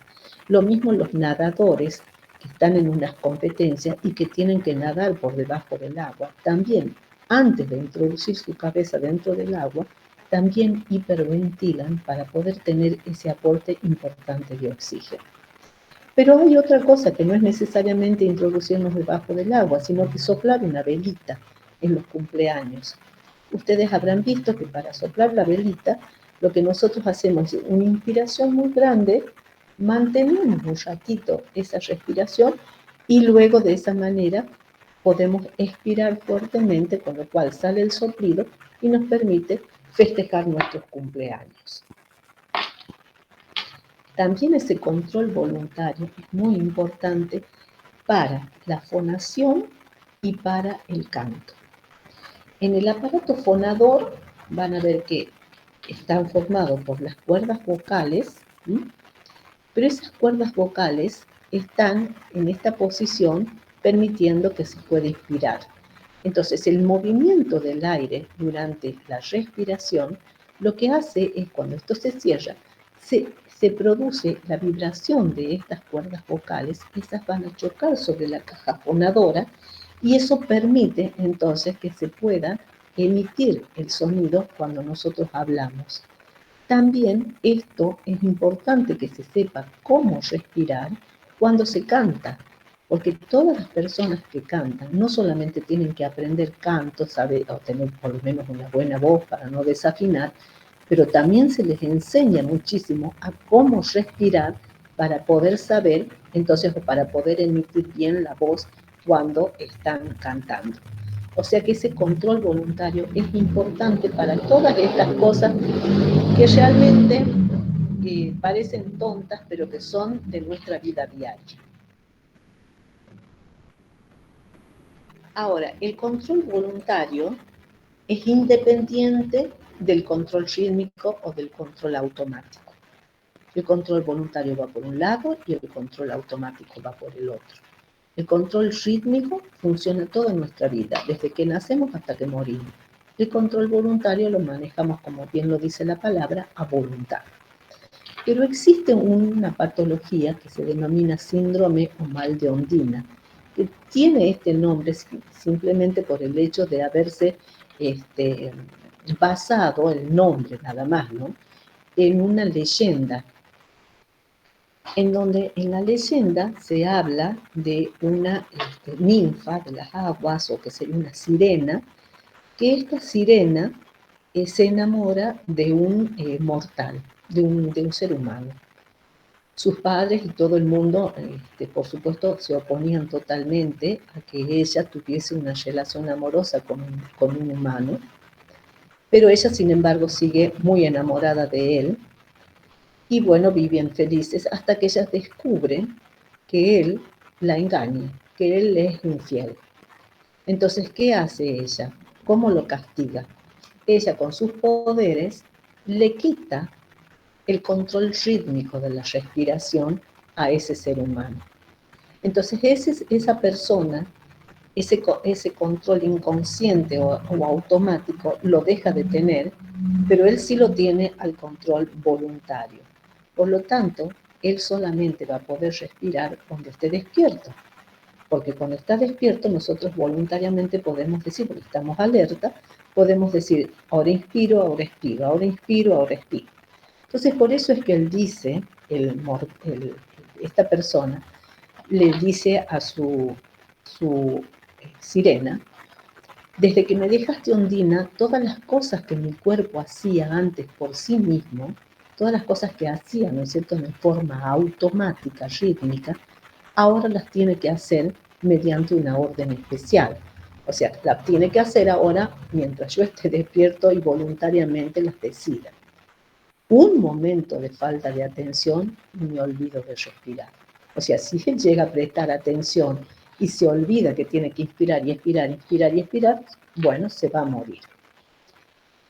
Ese se llama así porque es una patología que es congénita, que gracias a Dios se da con poca frecuencia, pero se da. En la Argentina están reportados 3 casos de este mal de Ondina o síndrome de Ondina.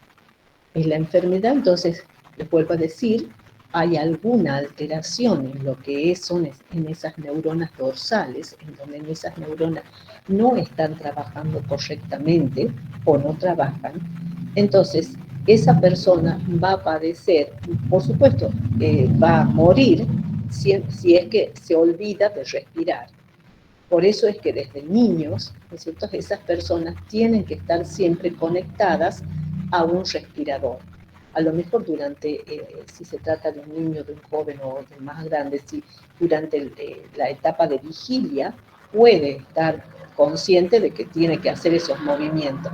Pero una vez que se duerme y entra en la inconsciencia, entonces puede llegar a morir justamente porque no puede, no se hace consciente de respirar y tiene que vivir entonces siempre conectado a un respirador, porque si no pueden llegar a tener problemas graves y llegar a morir.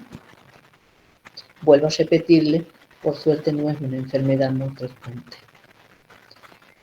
Y les dije que esto era en cuanto a la respiración, al control nervioso. Vamos a entrar a ver el control químico de la respiración. Se llama químico porque les dije que para poder vivir, las células utilizan oxígeno y dan como producto el dióxido de carbono. Con el agua se combina y da ácido carbónico que va a generar protón. O sea, que a medida que la célula va consumiendo oxígeno, produce dióxido y produce protones, con lo que lleva a disminuir el pH. Son todos compuestos químicos y, como su nombre lo indica, van a afectar o van a ser sensados por los llamados quimiorreceptores. Estos quimiorreceptores, por su ubicación, se denominan quimiorreceptores centrales, los que se ubican a nivel vulvar, y los quimiorreceptores periféricos, que están ubicados en las paredes de los grandes vasos. Los quimiorreceptores centrales, ubicados a nivel vulvar, son sensibles a un incremento en la presión parcial de dióxido, de hecho, a un incremento en la formación de protones y, por supuesto, eso lleva a una disminución del pH. Mientras que los quimiorreceptores periféricos son más sensibles a una caída en la presión parcial del oxígeno. Veamos entonces cómo funcionan los quimiorreceptores vulvares. Estos quimiorreceptores vulvares, les dije, son sensibles al dióxido, al protón y al pH. De ellos, como estos vienen por circulación, el protón no puede atravesar la barrera hematoencefálica, pero sí lo puede hacer el dióxido. Entonces, el dióxido lo que hace cuando aumenta la presión parcial del dióxido, pero sin embargo el área quimiosensible es sensible al protón fundamentalmente, pero ese no puede atravesar. El dióxido sí. Entonces, cuando el dióxido atraviesa la barrera hematoencefálica, se hidrata en el líquido cefalorraquídeo y al hidratarse, el dióxido con el agua da ácido carbónico, se disocia en protón y bicarbonato. Y ahora sí tengo un protón en esta región. Ese protón va a estimular a los quimiorreceptores vulvares. Estos, al estimularse, generan potenciales de acción que no son otra cosa más que una señal positiva para las neuronas del área dorsal. Cuando estos potenciales de acción llegan a estas neuronas del área dorsal, las van a estimular y al estimularlas van a aumentar la frecuencia respiratoria. Este aumento de frecuencia respiratoria, entonces si se hiperventila, al moverse más, al haber un mayor volumen y mayor movimiento respiratorio, eso hace que entre más oxígeno por un lado, pero por otro lado aumente la salida de dióxido. Al aumentar la salida del dióxido, o sea, al caer la cantidad de dióxido que hay, disminuye también la presión parcial y por lo tanto va a disminuir la formación de protones y entonces desaparece esta señal. Y volvemos a la normalidad. Estos quimiorreceptores vulvares no son afectados por una disminución de la presión parcial de oxígeno. O sea, los receptores vulvares, quimiorreceptores centrales, son de dióxido, de protón, de pH, pero fundamentalmente de protón. Y vuelvo a repetir, El protón no, el que está en sangre, no es el que directamente afecta, sino que lo hace indirectamente a través del dióxido, que sí puede atravesar la barrera hematoencefálica, pero a la larga luego forma protones en este líquido cefalorraquídeo que baña a estas neuronas. ¿Qué pasa con los receptores periféricos? Les dije, los receptores periféricos son sensibles a la baja de oxígeno, a la presión parcial de oxígeno. Les dije que se ubicaban en las paredes de los grandes vasos, como ser, por ejemplo, bifurcación de carótidas y en el callado aórtico. Ellos van a formar una estructura que se llama glomo, formada por dos tipos de células.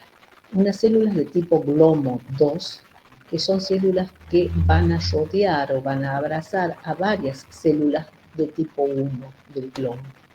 Se supone que estas células, o se postula que estas células de tipo 2 tendrían una función de sostén, mientras que las células tipo 1 del glomo son células que van a contener en su interior gránulos o vesículas con un core denso, y al tener estas vesículas de core denso quiere decir que tienen catecolaminas.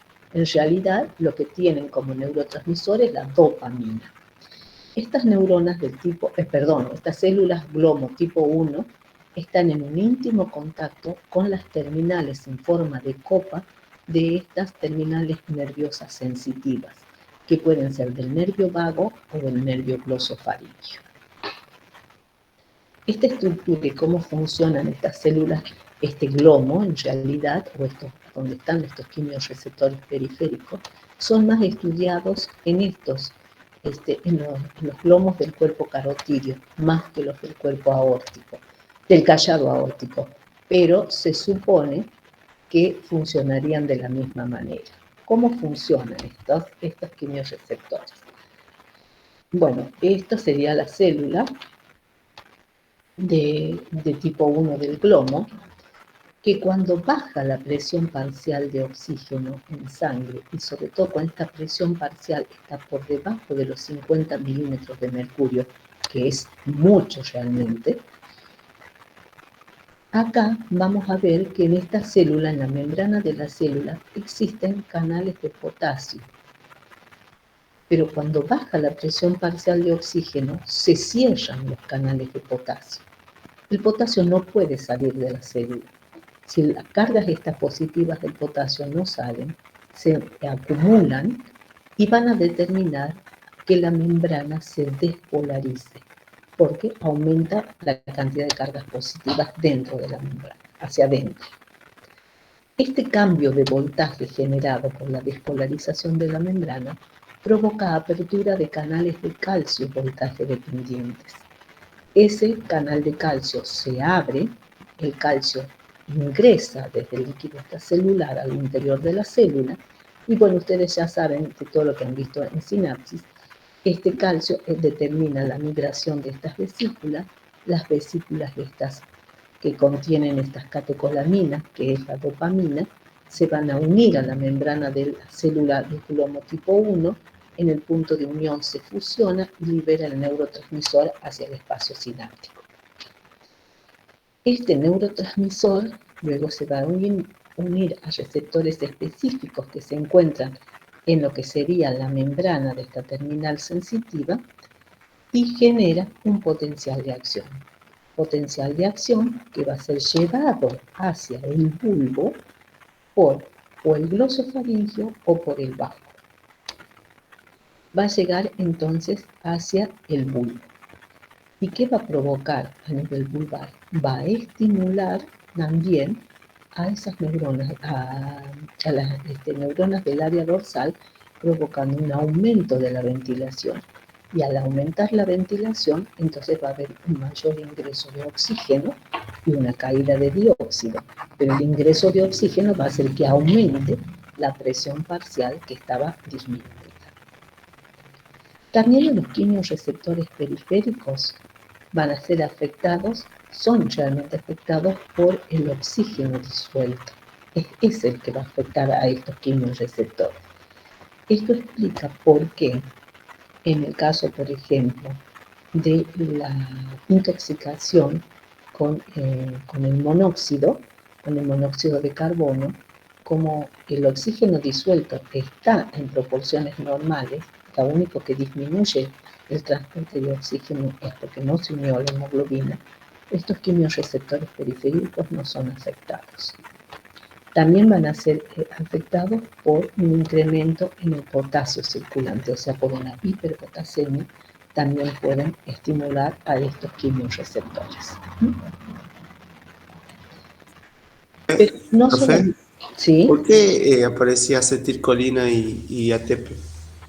Porque se postula, no sé, acá se sabe ahora más qué es la dopamina, pero también se postulaba que podía ser como neurotransmisores la acetilcolina, o puede ser el ATP. El ATP por lo general es poco común como neurotransmisor, pero vuelvo a repetirle, todo esto con respecto a la regulación del sistema respiratorio, si bien hay, digamos, como esquemas que se postulan para explicarlo, muchas cosas no se conocen todavía. Por ejemplo, cómo funcionan bien estas neuronas del complejo Prepottinger, cómo sería este centro que yo les decía apnéutico y el neumotáxico, sobre todo el apnéutico, que se discute si lo tenemos o no lo tenemos. Aparentemente sí los tendríamos. ¿Por qué? Por el simple hecho de que si hay una desconexión a ese nivel, se ha visto que la frecuencia respiratoria en el humano se modifica. Y esto también ocurre lo mismo. Hay estos mecanismos que se conocen y se postulan de esta manera, pero hay ciertas cosas que, como en este caso, que no se sabe exactamente si también intervendrían como neurotransmisor. ¿Mm? ¿Está claro? Sí, profe, gracias. Bueno, y otros factores que pueden, no solamente puede haber un control nervioso y un control químico de la respiración, sino que pueden haber otros factores que la pueden afectar, porque va a depender, ¿no es cierto?, de ciertas circunstancias o situaciones por las que estamos viviendo, que también van a afectar a la respiración. Y en estos hablamos de los llamados reflejos de protección. Hay muchos reflejos de protección. He seleccionado dos nada más porque son un poco más representativos. Y en estos reflejos de protección, los receptores que van a captar estos estímulos están ubicados o en las vías respiratorias, o en los pulmones, o en los dos, en las vías respiratorias y en los pulmones. Uno de estos reflejos es el reflejo de Hering-Breuer. Este reflejo de Hering-Breuer, en general, en una persona con una respiración normal, no se pone en marcha. Por lo general, esto se va a poner en marcha recién en personas que, por ejemplo, que estén haciendo un esfuerzo muy grande, un ejercicio físico muy intenso, en donde requieren de un volumen de aire mayor. Y muchas veces se necesitan mover volúmenes mucho mayores a los valores de un volumen de aire corriente que es de 500 mililitros. Este reflejo se pone en marcha cuando el volumen de aire corriente sea mayor a 1 litro, muchas veces de 1 litro a 1 litro y medio. Entonces, ¿qué pasa? Que como se necesita de un mayor aporte de oxígeno y por supuesto de aire, ¿qué va a pasar? La persona inspira mucho, hace una inspiración muy profunda y se llena de aire. Pero existen receptores de distensión que se ubican en la pared de los pulmones fundamentalmente, también pueden estar en las vías respiratorias, pero fundamentalmente están en las paredes pulmones. Para poder insuflar ese volumen de aire, el pulmón se tiene que haber distendido muchísimo, aumentar mucho su volumen. Entonces, estos receptores, que son realmente mecanorreceptores, porque van a activarse por la distensión, entonces cuando ellos se activan, van a ir a través de una vía vagal sensitiva hasta el área dorsal y la va a inhibir al área dorsal, a las neuronas del área dorsal. Al inhibirla a esas neuronas del área dorsal, porque estaban tan activas para poder inspirar mucho aire, cortan la rampa. Van a cortar esa rampa, entonces, ¿qué va a pasar? La cortan y aumentan el tiempo de expiración. Al aumentar ese tiempo de expiración, tenemos tiempo a que ese aire, ese gran volumen que ha entrado, que ha provocado esta distensión, favorece la salida de ese aire, con lo cual los pulmones al retraerse vuelven a su tamaño normal o a su tamaño correcto. Entonces ahí dejan de activarse estos receptores. Justamente, ¿por qué los llamamos de reflejos de protección? Porque de esa manera se evitaría esa distensión que podrían llegar a dañar las paredes pulmonares. Otro de estos reflejos son los que van mediados por receptores de irritación. Estos receptores de irritación se ubican entre las células epiteliales que van a tapizar las vías aéreas. Y estos receptores de irritación se ven afectados o van a captar, o ellos van a ser estimulados por sustancias irritantes. Sustancias irritantes que pueden ser endógenas o exógenas. Las exógenas puede ser el aire frío, el humo del cigarrillo, un gas tóxico, por ejemplo. Y dentro de las endógenas tenemos histamina, prostaglandina. Cuando se tienen este tipo de, o se inspira este tipo de aire que pueden entrar con partículas que pueden llegar a ser irritantes o nocivas para el organismo, también van a ir vía del vago hasta los centros respiratorios. ¿Y qué van a hacer esto? ¿Qué respuesta vamos a tener? Puede que se produzcan aumento de movimientos ventilatorios, como yo les decía, o aumento en la secreción de moco. En este caso, por ejemplo, pueden haber entrado partículas tóxicas que son retenidas por ese moco y lo que se van a hacer directamente es aumentar los movimientos ventilatorios de modo de poder eliminarlos rápidamente. O pueden generar broncoconstricción. En este caso de la broncoconstricción, entonces se cerraría más, ¿no es cierto?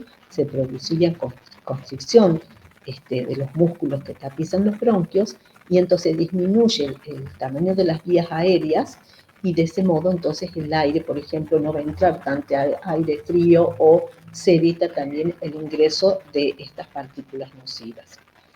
O pueden generar reflejos como la tos y el estornudo, que son reflejos en donde son generados por estas sustancias irritantes y podemos tener una inspiración profunda. En el caso de la tos pasa un cierto tiempo en donde la glotis está cerrada y entonces aumenta tanto la presión que el aire sale expulsado con una gran fuerza. Entonces la tos el estornudo es un proceso parecido al de la tos, nada más que es a glotis abierta, mientras que en el caso de la tos es a glotis cerrada. La glotis se cierra, pero después, lógicamente, se expulsa el aire muy fuerte, con una gran velocidad, y con lo cual se permite o podríamos eliminar esas sustancias irritantes. Vamos a ver rápidamente algunos trastornos de la función respiratoria, como es la apnea. La apnea es dejar de respirar, no hay movimiento respiratorio donde aproximadamente 10 segundos. La disnea, que es el hambre de aire, o sea, la persona está consciente y sabe que necesita de aire porque necesita respirar. La hipernea es cuando respiramos con una frecuencia alta, pero también con un movimiento mayor de aire. Y la taquipnea es con una frecuencia alta, pero con una respiración superficial, o sea que los volúmenes de aire son bajos. En el caso de la apnea, que yo les dije se deja de respirar, toda persona normal durante el sueño, por ejemplo, tiene periodos de apnea, pero son muy pasajeros, mientras que hay otras personas que tienen lo que se llama la apnea obstructiva del sueño, que se da mucho más en los varones que en las mujeres y muchas veces se lo ha asociado con las personas que son fumadoras o personas que son obesas. En esta apnea o dejar de respirar se produce por ciclos que son muy, digamos, muchos ciclos durante el sueño para estas personas que tienen, digamos, este tipo de anomalía más seria y que se las debe tratar, porque esto puede llegar también a comprometer al sistema cardiovascular y puede también llegar a generar hipertensión. Esta apnea obstructiva del sueño lo habrán visto tal vez en los padres o en personas obesas, que dejan de, o sea, primero empieza con unos ronquidos muy fuertes, muy fuertes. Luego dejan de respirar durante un momento, vuelven a inspirar profundamente y vuelven a respirar en forma normal. Pasa un cierto tiempo y volvemos de nuevo con un ciclo similar al que les describí. O sea, que vuelvo a decirles, las personas después, al otro día, como no tienen una buena oxigenación, entonces sienten como a veces cefaleas, no duermen bien, entonces sienten cansancio también. Y vuelvo a decirles, tienen que ser tratadas. Y otra apnea que se da, que es la muerte súbita infantil o muerte blanca, que no se conoce cuál es la causa. Los niños, por lo general los que tienen esta muerte, son chiquitos o bebés lactantes, que no tienen ninguna manifestación previa. Se los pone a dormir y bueno, cuando duermen al otro día o cuando los van a ver, están muertos. Vuelvo a decir, no se conoce cuál es la causa, aunque se atribuye por algunas series digamos, de datos que se tienen, que se da más en madres que son fumadoras o porque los chiquitos duermen, los bebés duermen boca abajo. Entonces los pediatras lo que recomiendan es ponerlos a dormir boca arriba para disminuir la probabilidad o la posibilidad de esta muerte súbita. Otras patologías son la hipoxia, o sea, la disminución de la presión parcial de oxígeno, que puede ser porque simplemente estemos en altitudes en donde la cantidad de oxígeno es menor cada vez que vamos ascendiendo en una montaña. Puede ser anémica, como ya les expliqué antes, donde haya una disminución en la concentración de hemoglobina en sangre, entonces no hay quien transporte el oxígeno. Puede ser isquémica, en donde también hay una disminución del aporte sanguíneo porque se ha roto un vaso o simplemente porque hay una obstrucción del vaso, o puede ser citotóxica, producida por ciertas drogas que van a impedir que las células puedan usar el oxígeno, como es en el caso del cianuro, que va a inhibir enzimas que permiten la utilización del oxígeno por parte de la célula. Esta hipoxia, dependiendo de las causas, puede ser una hipoxia leve o puede ser una hipoxia severa. En cualquier caso, la hipoxia, el órgano que se ve más afectado es el cerebro. Entonces la persona va a sentir mareo, va a sentir confusión, muchas veces va a sentir que se siente como si estuviese alcoholizado y puede llegar a sentir hasta náuseas y vómito. ¿De qué manera lo podemos determinar? Bueno, ustedes ahora han conocido, esto está muy en boga por el hecho de que esta disnea, ¿no es cierto?, que es producida por el coronavirus, las personas o en todos lados tenemos estos sensores que determinan la saturación de la hemoglobina. Para una saturación normal habíamos dicho que está entre un 97 y un 98%, una hipoxia leve cuando está más o menos alrededor del 94% de saturación, pero una hipoxia severa es cuando ya tenemos un 86% de la hemoglobina saturada. O sea, a pesar, ustedes podrán ver que está muy saturada, que la hemoglobina está transportando oxígeno, pero sin embargo no es lo correcto o lo necesario para asegurarnos entonces que en una situación que se necesite más oxígeno lo podamos tener. Y lógicamente, en estos casos de hipoxia, van a necesitar siempre de la ayuda de un respirador o de también un aporte de oxígeno externo. Y la hipercapnia, que va en contra de la situación. Cuando hay hipoxia, siempre hay hipercapnia. O sea, cuando hay disminución en la presión parcial de oxígeno, siempre va a haber un aumento en la presión parcial de dióxido, que puede ser también inicial y pasajera, pero puede ser persistente. Y en este caso, se va a presentar con las mismas características que tiene la hipoxia. Hay confusión, depresión respiratoria, depresión mental, mareos, y si esto persiste mucho, puede llevar al coma y a la muerte. Bueno, hemos empezado 5 minutos tarde, pero hemos terminado también 5 minutos tarde. Así que, bueno, con esto terminamos lo que es el estudio de